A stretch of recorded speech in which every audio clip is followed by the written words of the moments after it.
cap is bulging. It's probably just the cap, but we'll check it. Let's do that now.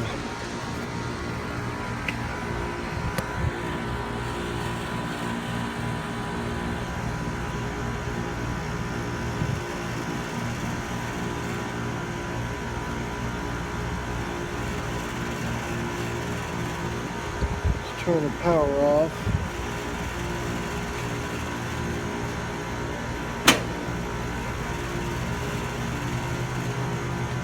So we go sticking our fingers in it.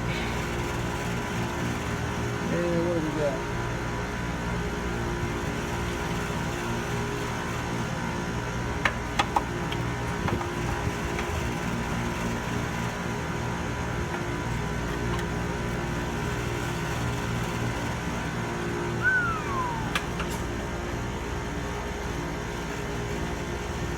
Okay, so we got in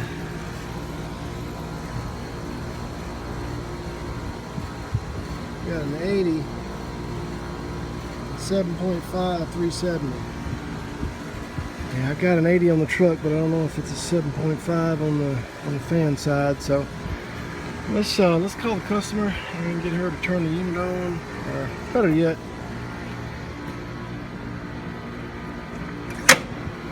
we'll just do it right here. So let's turn this unit on now. Let's make sure it is that capacitor. Even before we test it, we just want to see what the unit's doing. So let's do that.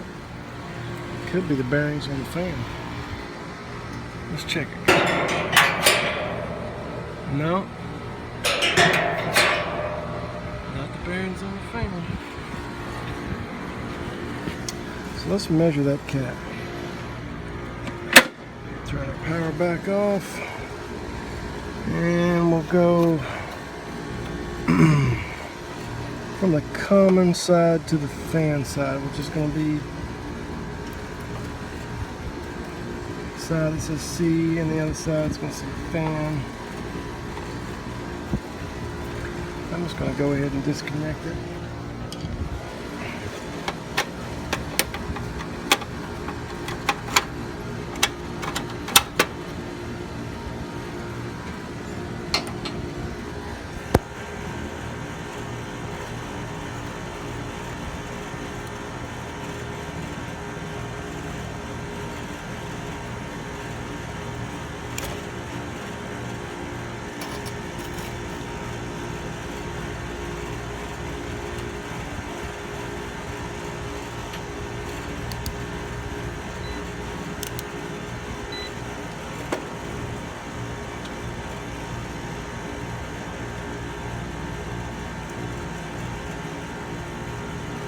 Yeah, we don't have anything on the fan, guys. Nothing at all. What do we got on our compressor side? Compressor's still starting. We're just going to see what we got on our compressor side here.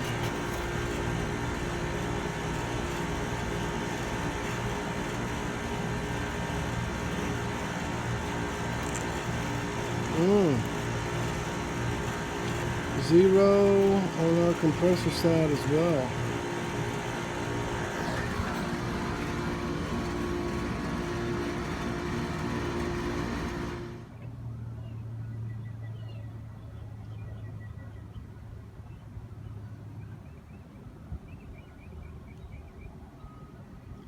Yeah, we're up here pretty high up.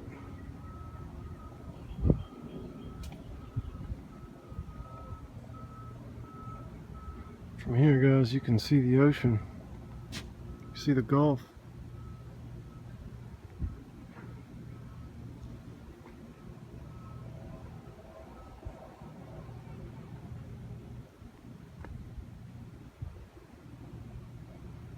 That's a cool little spot. They got a pool down, a little inlet down there. Maybe a little man-made, but yeah, we're up here.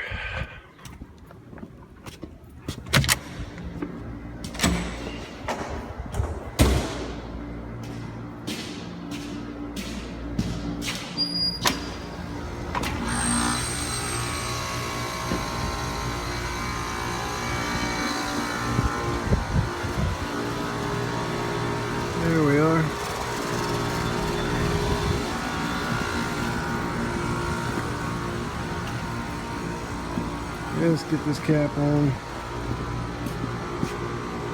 And let's get it back up and going. So we got our Made in America cap on.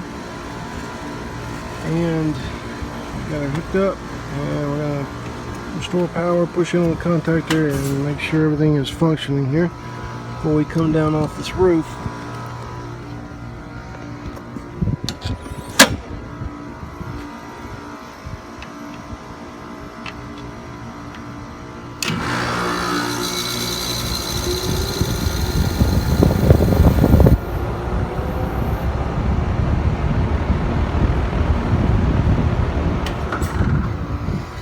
Oh yeah, looking good.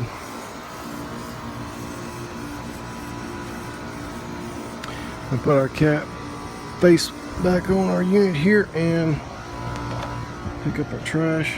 We are on to the next one. Alright, some of you guys will recognize this one. We're back on this one here. We got a compressor that's gone down. It came out and the breaker was tripped, so we reset the power, and I figured it was one of the two compressors. We started on circuit 1 since that's the one that's going to get the most use, and we disconnected it and checked the common to start to run with the wiring disconnected from the compressor, and all three of them have a reading from their terminal to ground. So our scroll here on our circuit number 1 has gone to ground and it's tripping the breaker out. And this is a YCH, I believe. Yeah, YCH 240. Pretty old one on this one, but we got the filter dryer for it.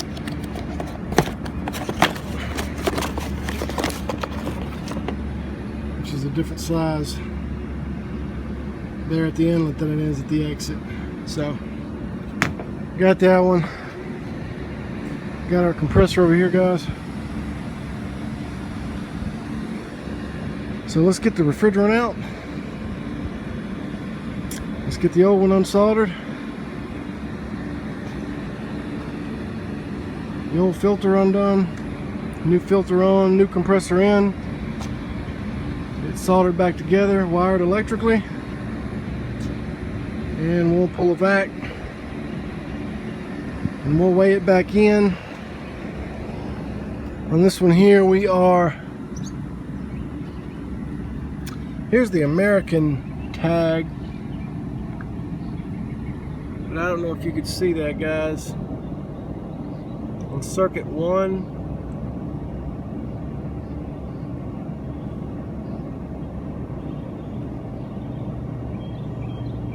18.90 is what it is, because it's the same right here up on the foreign language. Charges circuit 1 18.9 pounds, de-refrigerant 22. So there's no doubt about it, we're 19 pounds of refrigerant.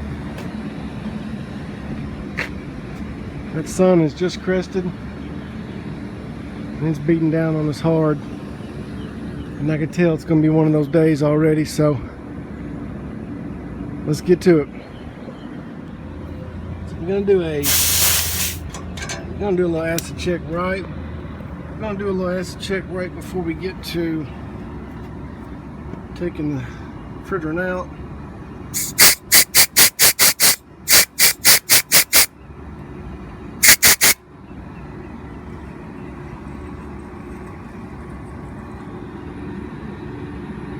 Yep.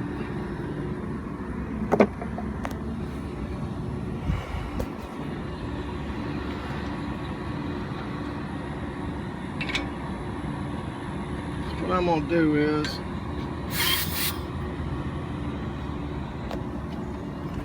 we'll add some acid away into the system.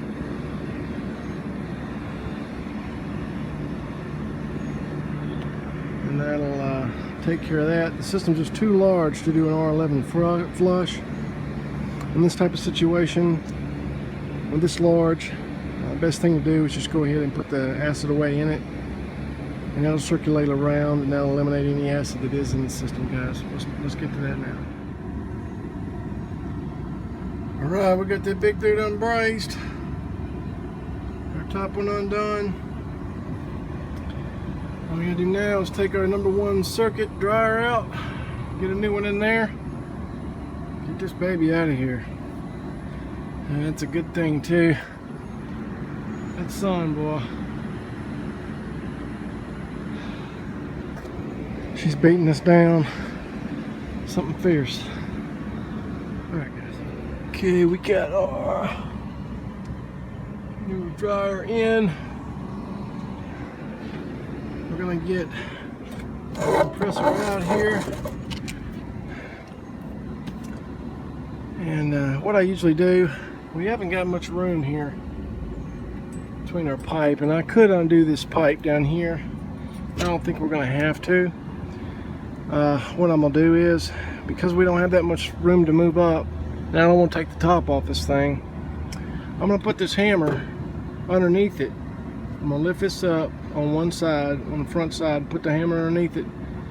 Then that'll get me up off my studs here in the front. Then I can pull it back to me and have the back come off their studs, and then I can walk the unit out of the, walk the compressor out of the unit. So let's do that now.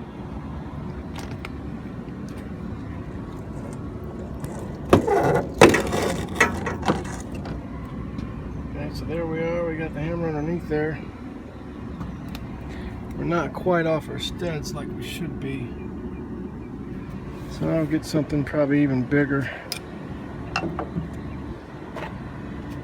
Something bigger, and maybe I'll put a couple things together. I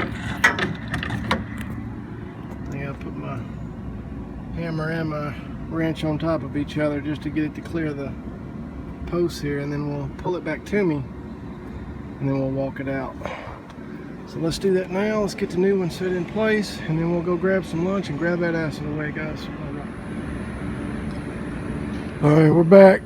What I'm going to do from now on, regardless of whether the system's a burnout or not, I'm going to go ahead and put this in each compressor change out.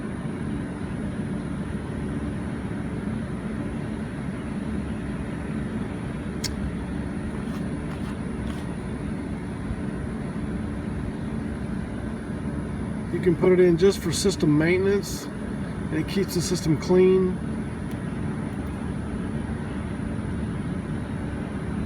Or you can use it on burnouts. Useful for normal preventative maintenance or after compressor burnout. So we got 2 fluid ounce chargeable treat up to 1 gallon of system oil. And for what this costs, it's not cheap, but for what it costs, for what it does, I think it's going to greatly extend the life of our new compressor that we're setting in. So as you can see, we got the new one set in. We still have not got our lines hooked up yet up here and down here, and that's fine. We just it started raining. I don't know if you guys can see, it started raining really bad. It was really bright and sunny. It surprised me, but anyway, we just had to basically wrap all the tools up, and so we went and got the acid away and the acid scavenger, and got some lunch, some things. So let's go ahead and just hook this up electrically, and we'll connect our copper up, get our shredders in, new shredders. We'll get it back on it. We'll get it weighed in, 18.9 pounds.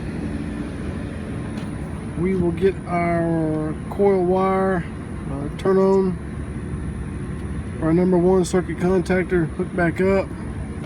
I just unplugged it just in case somebody wanted to come around and put the breaker on for some reason, so it would disable it. We're going to get this heater back on the bottom of our new compressor. And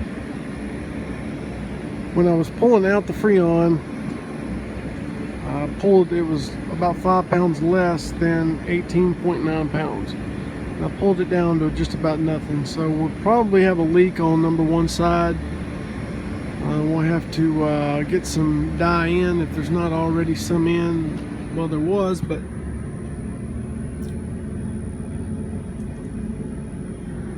they didn't mark on them. They didn't mark on it which side that they put the dye in. I mean, you know, I don't know if they put it in both sides or just one side or what. But anyway, I'll probably go ahead when we get some refrigerant in this one, go ahead and just put some dye in it, and then we'll come back. We'll see if we can locate the leak on the number 1 side. Number 2 seems like it's okay, but we'll know for sure once we get everything back up and going and we check our pressures on both circuit 1 and circuit 2. So let's get on it, guys, before it starts raining on us.